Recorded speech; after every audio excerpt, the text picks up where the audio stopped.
Okay, also swerte na kahit din sa Mindanao no, or sa Davao City. Tungod kay dinhi pahigayon ang BYD Ironman 70.3 presented kini sa Aboitiz Company.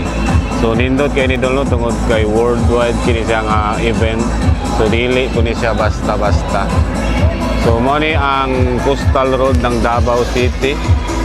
So gani daghang kayong mga tao mga dol nga may bisita din mutanaw sa maong event or ugma pa ni sa paghimuon mga dola. So daghang kay mga kalihukan dito, mga kalingawan din So tara atong suruyon din dapita. Yon. So kini ginatawag na BYD Ironman 70.3 ng Davao. Presented kini sa Aboitiz Company.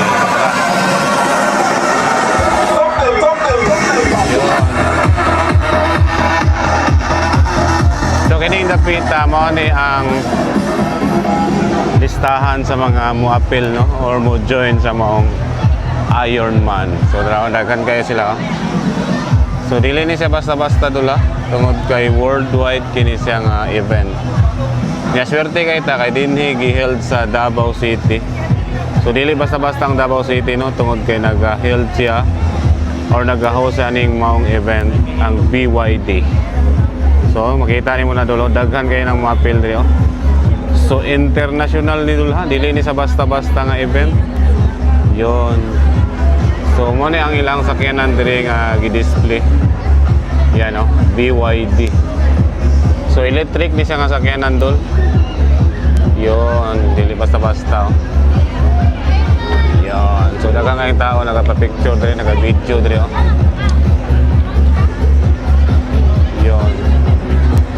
So dining dapita mo ni ang flag o sa tibok kalibutan nga mo join ni ining mga event. O sa mo ni mga flag nila dol.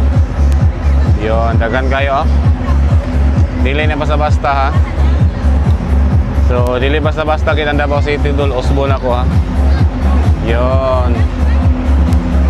So BYD Ironman 70.3 Davao City. Yon. 2026. So yung nani lang dol no. Tungod kay basta Davao City na kanito, dili basta-basta, grabe ka sulit.